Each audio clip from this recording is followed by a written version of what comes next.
Vous écoutez 2D6 Plus Cool, et voici un format court Monster of the Week qu'à ce stade on ne présente plus. Après avoir écouté la première saison de notre élu, vous avez dû vous dire que Bibi devait essayer de se renouveler un peu, avec une énième scène d'hallucination et de nymphette tentatrice. Vous n'avez pas tort. Mais si ce genre de scène était propre au mystère de la saison précédente, en revanche, pour cette saison-ci, il s'agit de la manifestation du côté obscur de notre pauvre Esther, que Morgane a conçu ainsi à la création de son personnage. Enchaînons sur l'épisode. Bonsoir, je suis Morgane et j'interpréterai Esther Joyce, la lugubre. Et je suis Volsung, dans le rôle du gardien.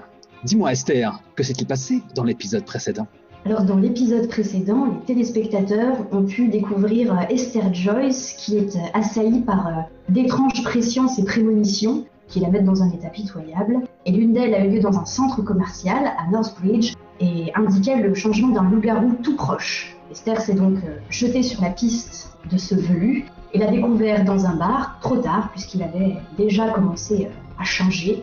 Et du coup, elle a pris un peu les choses en main et elle a commencé à faire des étincelles. Et on l'a laissée dans une très fâcheuse posture. Après avoir asséné la raclée du siècle à ce dit loup-garou, il a repris ses esprits et lui fonce actuellement dessus toutes dents dehors. Exact. Replantons le décor. Tu es toujours dans le Twisted Hideout, ce lieu si bien baptisé. Les néons sont clignotants. Il y a quelques corps sans vie à même le sol. Pour l'heure, il semblerait qu'il n'y ait plus aucun témoin de votre affrontement titanesque. Les tables ont été renversées, les banquettes éventrées. Face à toi, cette chimère d'homme et de loup qui éructe une dernière fois l'antipathie que tu lui inspires en un beuglement sauvage, crachant sang et salive mêlés, et elle se rue sur toi, toute griffes interminables et tranchantes dehors. Que vas-tu faire, lugubre ? Je pense que je vais échafauder un plan dans la demi-seconde qui m'est accordée pour penser. Tu analyses donc une situation difficile. Fais rouler tes dés de Sharp. Alors allons-y. Voilà, pas mal. Alors, que fais-je ? Je réfléchis extrêmement vite. J'ai une lueur tout d'un coup de compréhension dans le regard. Et je vais donc essayer de mettre en place un plan que je viens d'échafauder dans la demi-seconde. C'est-à-dire, d'abord, me placer précisément là où est le fût de bière du bar pour que le monstre se rue dessus, si possible sans moi à côté. Et ensuite, je vais aller l'attirer sur la scène pour qu'il plonge trempé de bière dans le premier projecteur venu, ce que j'espère être diablement plus efficace que mes petites étincelles. S'il pouvait rester collé par l'électricité en plein milieu du projecteur, et ce jusqu'à ce que s'en suive qu'il perde connaissance, ce serait vraiment bien.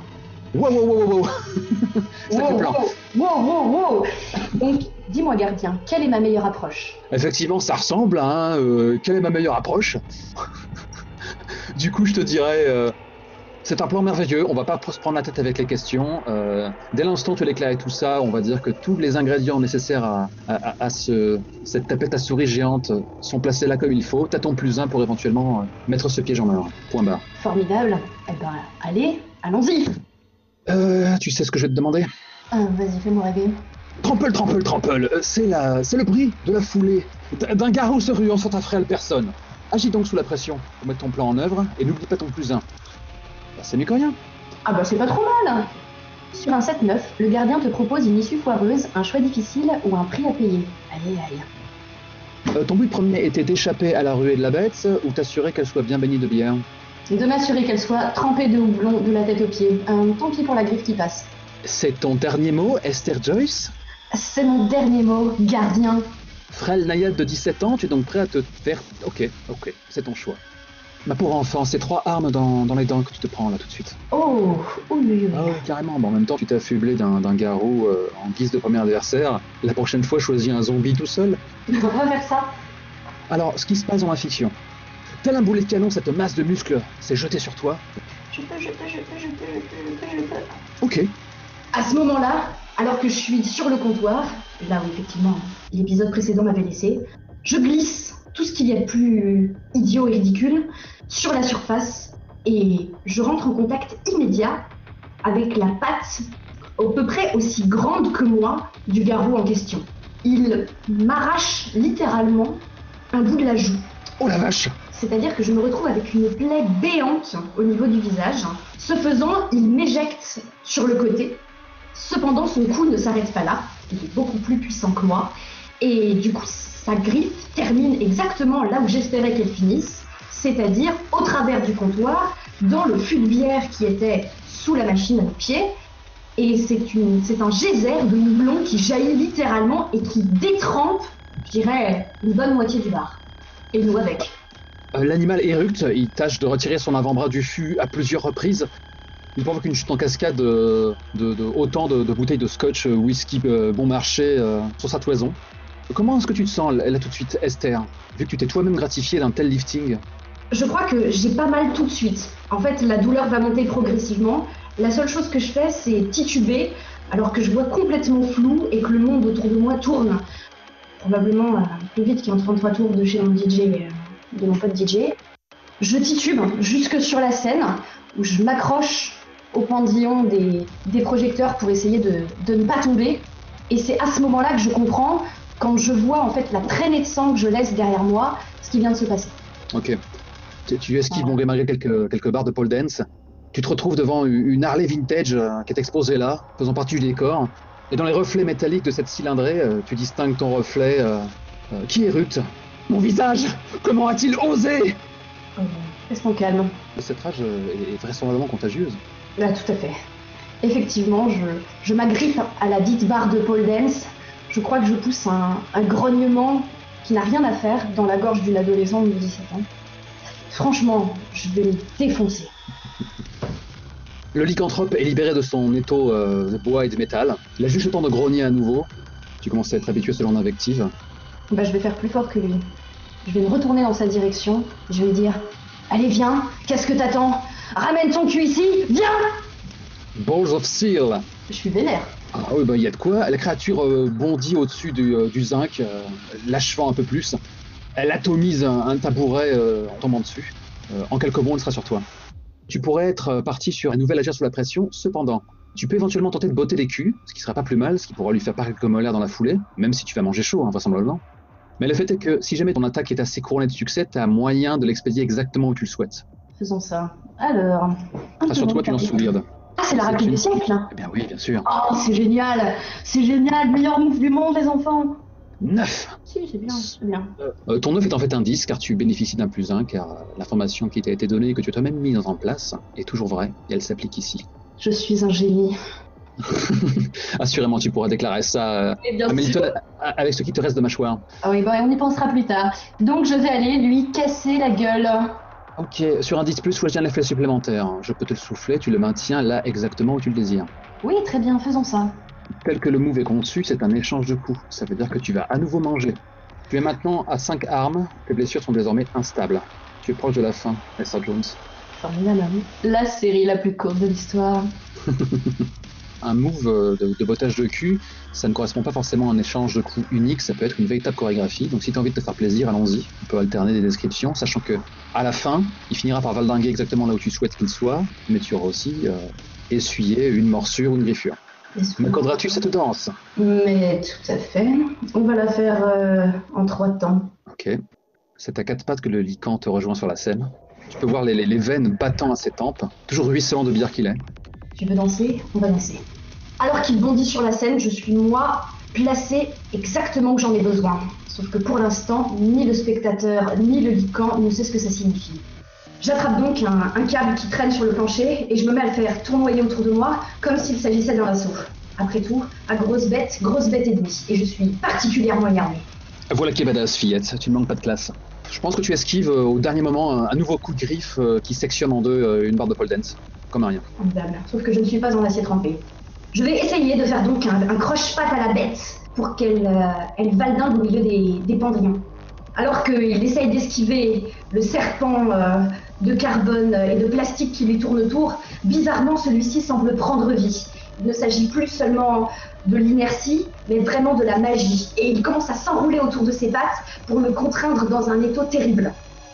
C'est une façon très élégante de détourner le move, mais je te l'accorde. C'est spectaculaire. Effectivement, il a un mouvement hésitant alors que ton lasso improvisé lui enserre une cuisse interminable. Il pousse un nouveau cri de rage. Il empoigne le câble, l'enroule autour de son avant-bras et s'apprête à te tirer pour te projeter en l'air et pour que tu atterrisses directement dans sa gueule. À ce moment-là, la scène passe au ralenti et on entend la voix off de Milton, très loin du ton sarcastique qu'Esther a employé auparavant, qui dit « Esther, il n'y a pas plus agile et plus terrible qu'un loup-garou en colère. Alors, Retiens cette leçon une bonne fois pour toutes, petite. À ce moment-là, la scène repasse en vitesse réelle, tandis que je me retrouve quasiment projetée dans sa direction. Je vais y aller les pieds devant, c'est-à-dire que ça n'est pas ma tête qui va arriver dans sa gueule, c'est mon pied directement. Je vais pousser de toutes mes forces pour qu'il bascule.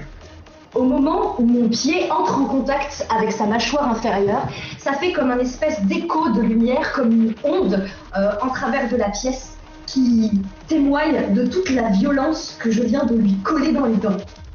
Donc tout se passe exactement comme tu l'as décrit, si ce n'est que sa mâchoire a le temps de se refermer sur ton tibia avant que la détonation ne se fasse. Le Twisted Hideout est baigné par la lumière éblouissante que provoquée par ce coup de pied magistral. Tu lui as littéralement décroché la mâchoire alors qu'il valdingue et qu'il va s'écraser dans le projecteur. Au moment où on le voit tomber en arrière, tu sais, et peut-être à ce moment-là, dans ses yeux, il comprend que tout ceci était prévu. Il écarquille ses yeux jaunes et luisants comme ça. Et à ce moment-là, en voix off, on réentend la voix de Milton qui fait « Arrange-toi pour le garder immobile ». En un dernier rugissement qui pourrait ressembler à un « fuck », le voici qui déguste. Tu dois peut-être cligner des yeux pour entreapercevoir son corps gesticulant au paroxysme de la douleur. Je pense qu'à ce moment-là, tout le Twisted Hideout est plongé dans l'obscurité. Il y a juste quelques étincelles alors qu'il retombe lourdement au sol. Et on devine, il y a un plan rapproché sur les yeux d'Esther qui regarde avec un mélange d'horreur et de fascination le corps du loup-garou qui est agité de soubresauts et d'une lumière violette. Que fais-tu, Esther, alors que tu es donc retombée lourdement au sol et que les 2 blessures qu'on t'a infligées hurlent leur présence? Je crois que je rampe au milieu des éclats de verre, au milieu des tables renversées.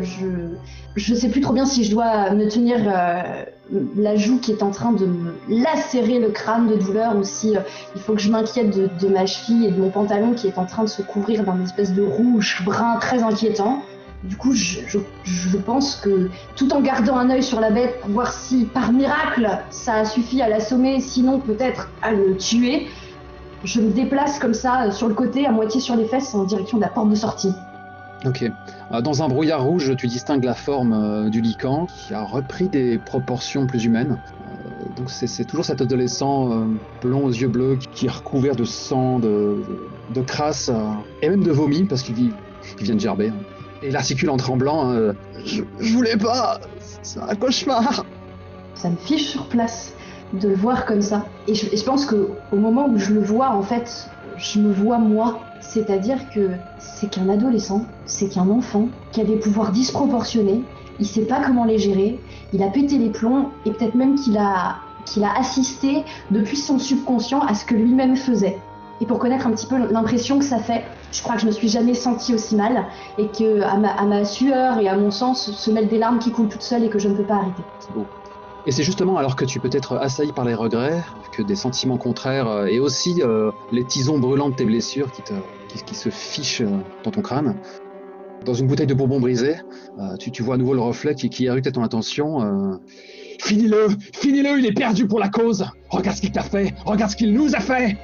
Mes doigts se crispent sur le parquet vitrifié défoncé du Twisted Hideout, alors que autour de moi, tout doucement se mettent à vibrer les éclats de verre qui constellent intégralement la pièce. Je vais donc utiliser la magie. Ah oui, ok. Tu cèdes donc aux appels du reflet. J'en prends note. C'est plus drôle. Bien sûr que c'est drôle.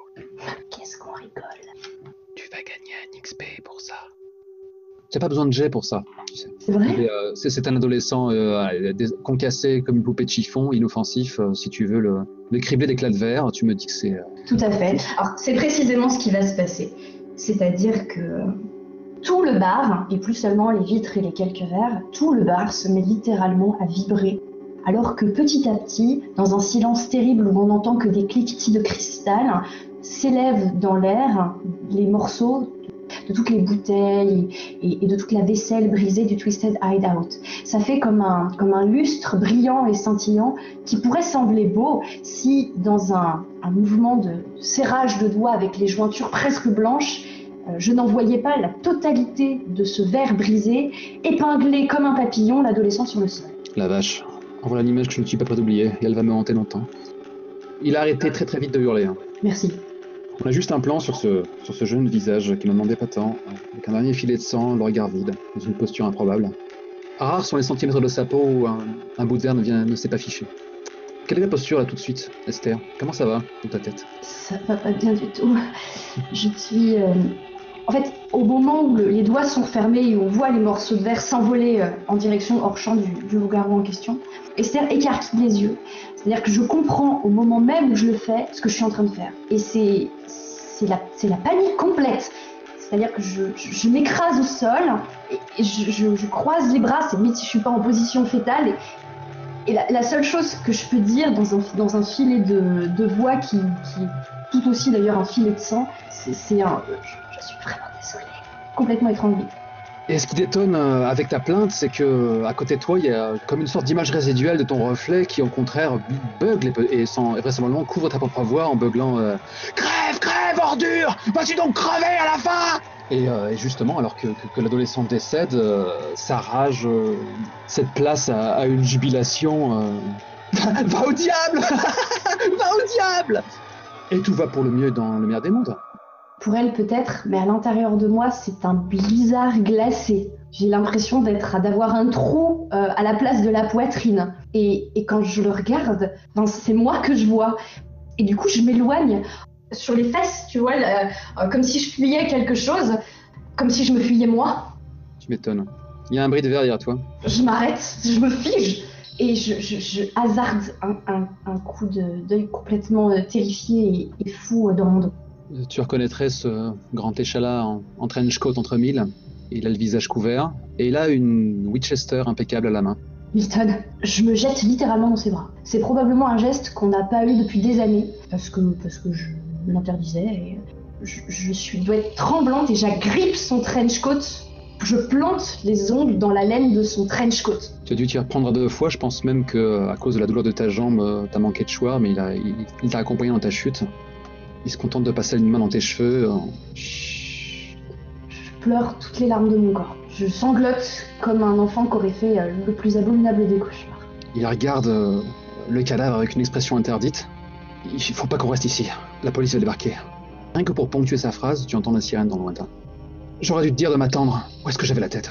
Je lève vers lui des yeux complètement baignés de larmes et je pense que c'est à ce moment-là en fait qu'il peut voir la plaie que j'ai sur la joue. Parce que jusqu'ici, mes mouvements frénétiques lui ont pas laissé le temps. Je relève les yeux vers lui et je lui dis en bégayant je voulais pas, c'était déjà trop tard, ça avait déjà commencé. Oh Seigneur! Sa lèvre tremble alors qu'il voit ta détresse profonde et ton triste état, mais son sang-froid reprend le dessus. Il a une vision d'ensemble de la situation. Il te tend un mouchoir brodé qu'il sort de nulle part, à plaquer sur ta blessure, se saisit d'une veste en cuir qui traînait là à même le sol, il t'endrape, et comme si tu posais une plume, il te porte dans ses bras et se dirige vers la sortie. Alors qu'on passe la porte et qu'on voit l'enseigne du Twisted Hideout qui ne clignote plus à cause du court-jus général du bâtiment, je m'agrippe comme ça et je plonge mon regard dans le sien, c'est limite si on n'est pas à la même hauteur des yeux. Je dis « Milton, la barman, elle a vu !» Et je finis pas ma phrase. On réglera ça plus tard. Et alors que sa silhouette se découpe avec le frêle fardeau que tu es dans l'encadrement de la porte, on peut entendre un juron, alors qu'il exécute une prompte retraite à l'intérieur du bar, et qu'on peut entendre Posez votre arme, sortez d'ici, les mains sur la tête !» Car naturellement, il avait toujours sa Winchester à la main. Tu m'expliques à qui il parle, là, les flics? Ah oui, à Milton. Tu n'as aucun mal imaginer qu'ils ne savent pas ce à quoi ils ont affaire. Du coup, je m'agrippe au cou de Milton, en fait, pour passer la tête, par-dessus son épaule, pour que les flics voient mon visage, et je dis « Tirez pas, s'il vous plaît, il m'emmène à l'hôpital !» Malgré ta plainte, Milton continue de reculer.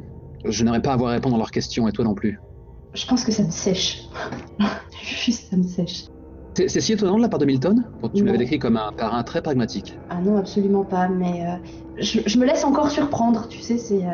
Et du coup, je me dis qu'il doit savoir ce qu'il fait. J'espère. Et je lui dis plus rien. J'appuie ma tête sur son épaule et j'attends de voir ce qui se passe. Il tâche de s'adosser au mur et de se mettre dans un angle mort, derrière une banquette. Restez où vous êtes, mademoiselle. Il ne vous sera fait aucun mal. Puis tu peux entendre divers bruits de pas. Les forces de l'ordre se rapprochent. Et à ce moment-là, Milton te souffle dans l'oreille. Il ne faut pas qu'il nous voie. Et je sais que c'est dans tes cordes. Tu en es capable. Bien sûr que c'est dans mes cordes. Il baisse les yeux vers toi, un peu chagrin de ton état. C'est le dernier effort que je te demande ce soir. La question c'est juste, dans quelle catégorie je le mets? Faire quelque chose qui est au-delà des limitations humaines, j'imagine. Non, ça passe, tu vois, sans question d'enjeu. Tout à fait. Voilà. Donc fais-moi ton... Tu es donc en train de faire appel à la magie. C'est parti. Oh. Quel est ton résultat, Esther Joyce? C'est un 6. Est-ce que tu sacrifies un point de chance pour changer ce 6 en 12? Je vais sacrifier un point de chance. C'est juste pour Milton. Mais je le sais parfaitement. Je pense qu'en temps normal, tu auras embrassé le danger ou la situation cocasse. Pour de l'XP, bien sûr. Tu ne veux pas faillir devant Milton, n'est-ce pas? C'est ça? Bah, je veux surtout pas qu'il finisse en prison. Qu'est-ce que c'est que cette insinuation insupportable, monsieur? Si le reflet pourrait s'adresser à toi, il te dirait qu'il n'est pas dupe. Il sait comment tu fonctionnes. Il sait quels rouages te font avancer. Qu'elle aille se faire foutre.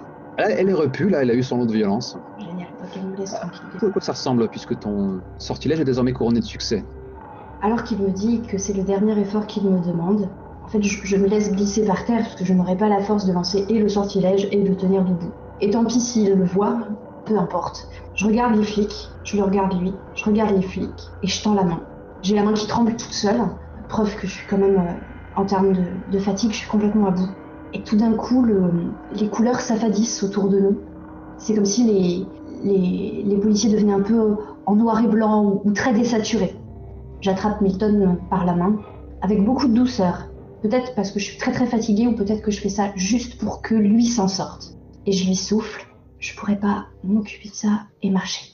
Alors fais-nous sortir d'ici. Toujours avec cette même douceur, il te porte à nouveau dans ses bras, sans la moindre effort.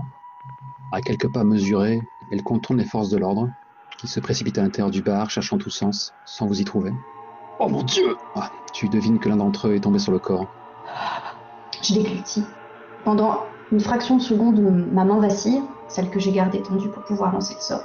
Et j'inspire un coup pour garder le sortilège actif le temps qu'on soit hors de danger. L'air est frais, les flocons tombent lentement. La neige prend une teinte écarlate à la sortie du bar. Les ruelles sont baignées par les lueurs des gyrophares. Un peu plus loin, tu peux voir une ambulance avec les gros bras que tu avais expédiés à travers la vitrine. Ils sont dans un sale état, mais tu leur as senti sauver la vie.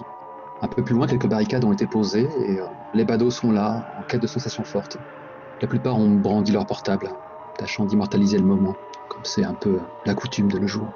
Les cons. Chut, dors, te susurre Milton. J'appuie ma tête dans le creux de son épaule. La laine de son trenchcoat me fait mal en fait.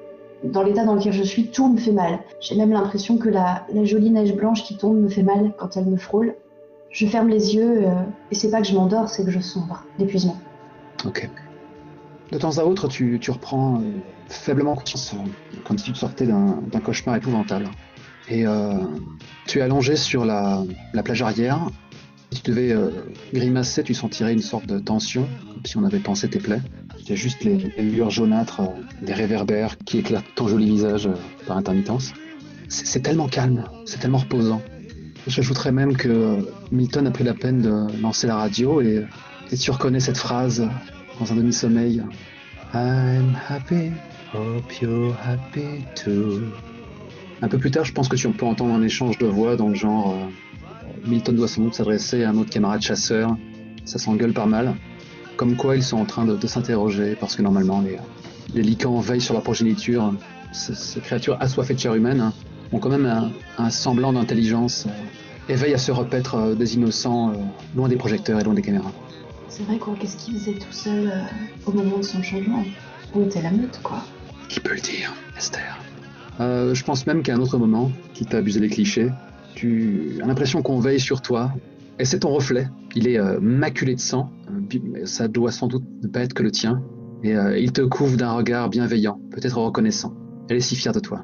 J'essaye de me retourner pour échapper à son regard, et au moment où j'amorce, ne serait-ce qu'un semblant de roulade sur moi-même, la douleur me rappelle à l'ordre et m'oblige à rester en sa présence. Comme si tu pouvais la fuir. J'ai hâte de voir la tête de papa et maman.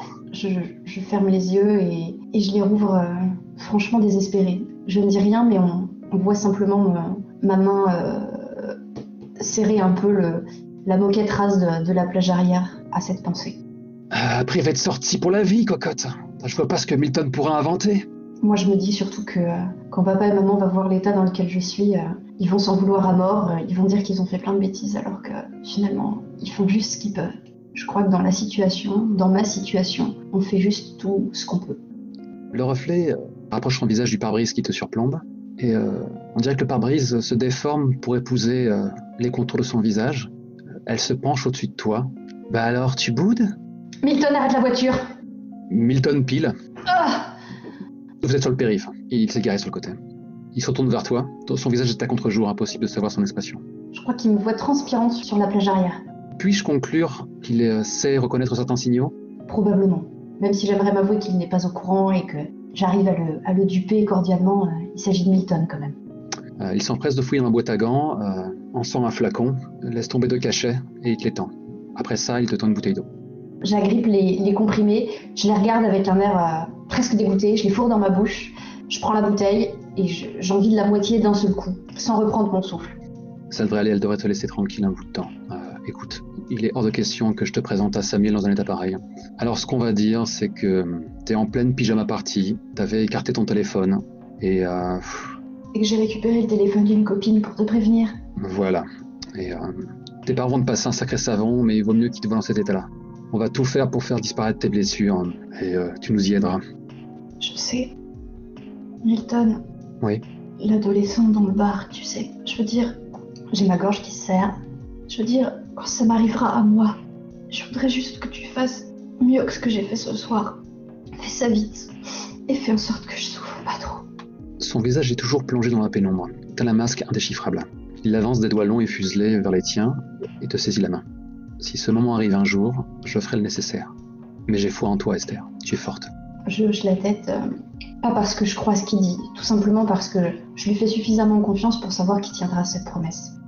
Je veux pas devenir cette chose-là, tu comprends. Je veux pas vous faire du mal à toi, à papa ou à maman ou à des gens que je connais même pas. Oh, il était tellement désespéré lui aussi. Tu pourras dire ce que tu veux, Milton, mais ce soir j'ai tué un loup-garou, mais j'ai aussi tué un innocent. C'est une lutte sans fin que nous menons. Dis-toi qu'en lui ôtant la vie, tu en as préservé des centaines d'autres. C'est ainsi. On ne peut pas faire ce qu'on a à faire sans se salir les mains. Tu t'y habitueras. On s'y fait tous. Je relâche sa main et mon regard se perd dans les néons oranges qui se remettent à défiler par la vitre alors que la Chevrolet reprend sa route dans la nuit. Déjà allé chez Milton ? Je crois pas. Je crois qu'il est toujours venu à la maison en fait. Ok. Je sais pas pourquoi, je le vois bien vite dans un manoir. Oui, ça lui irait bien, une sorte de vieille baraque qui aurait pu être un manoir victorien à une époque. Typiquement le genre d'endroit où on enquêterait sur la mort du docteur Lenoir, avec le chandelier dans la salle de billard. Le chandelier dans la cuisine. Mais je pense qu'il l'a aussi modernisé, donc c'est partout des tons noirs, dorés, chocolat, il y a du vieux bois, il y a des carreaux comme ça. On se croirait tellement dans un magazine d'art et déco pour gens super riches. Il y a peut-être même un tableau ou deux qu'on annonce être des copies, mais qui sont probablement des originaux. Grande classe. Est-ce qu'il t'a déposé dans un lit à baldaquin ? Non, je ne pense pas. N'allons pas jusque-là.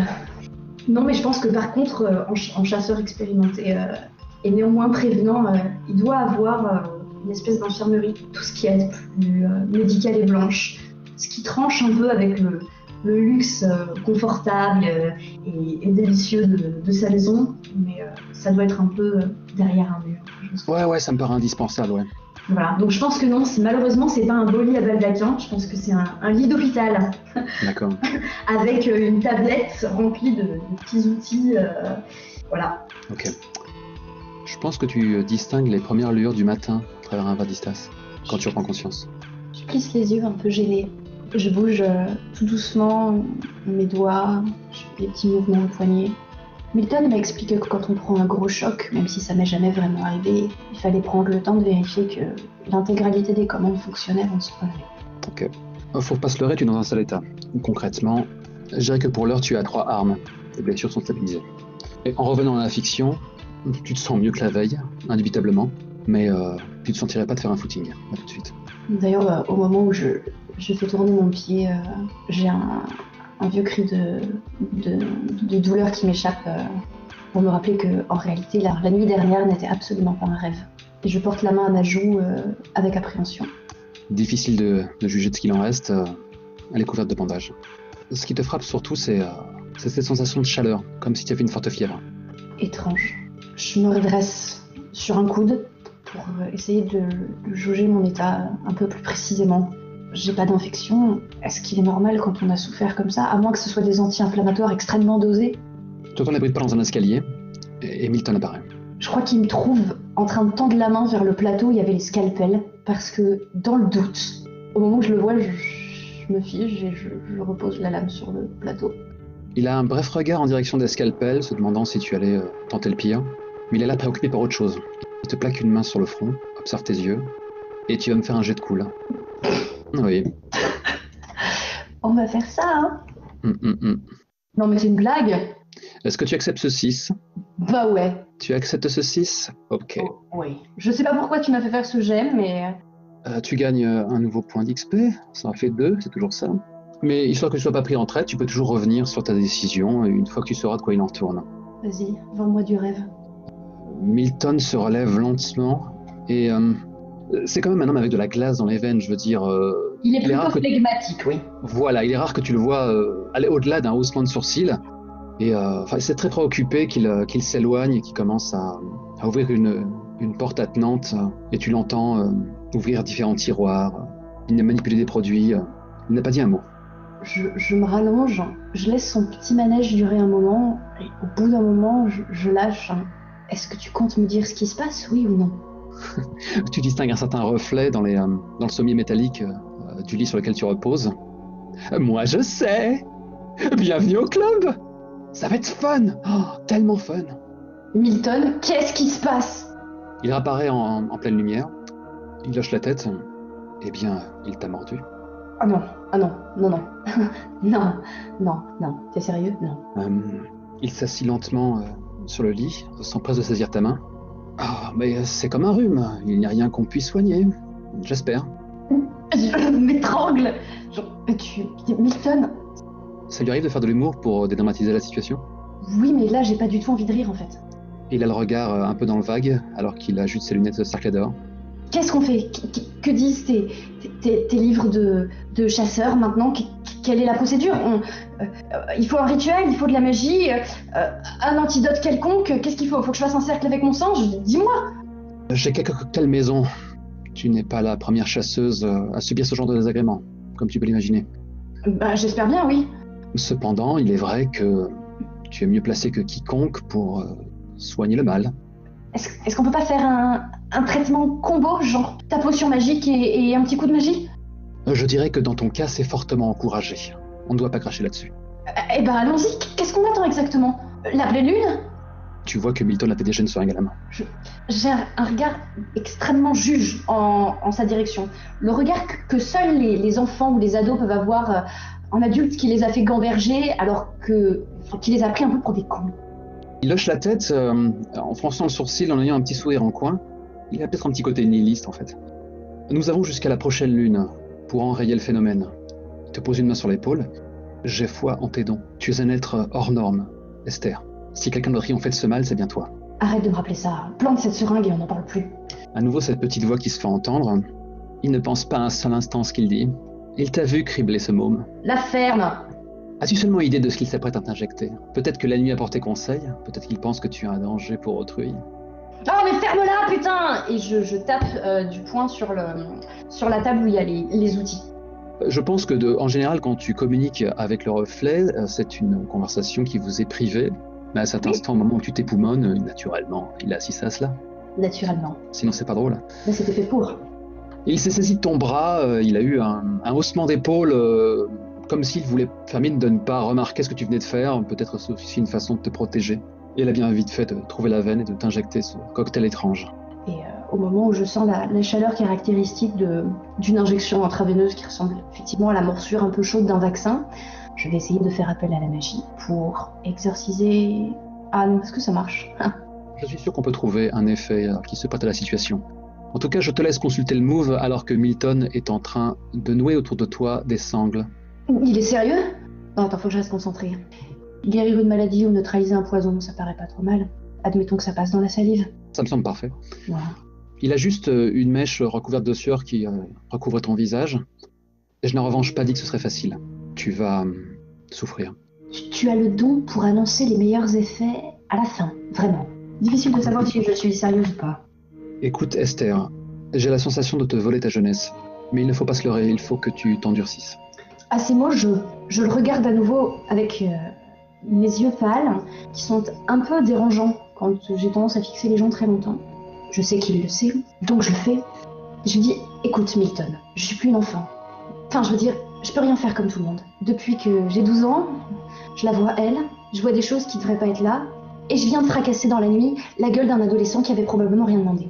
Alors, je suis désolée, mais pour le coup, s'il y a bien quelqu'un ici qui me vole ma jeunesse, c'est pas toi. C'est ce qui a permis cette situation, c'est tout. C'est un œuf. Choisis donc ton effet et ton problème. Bien, mon effet, ce sera évidemment de guérir d'un poison, quelque chose comme ça. On est d'accord. Mon problème... Oh, j'hésite. Réfléchis bien, on a de quoi s'amuser. On va faire ça. Le sort a un effet secondaire problématique. Ok. Dis-moi d'abord à quoi ressemble ton sortilège et ensuite j'abattrai mon coup près.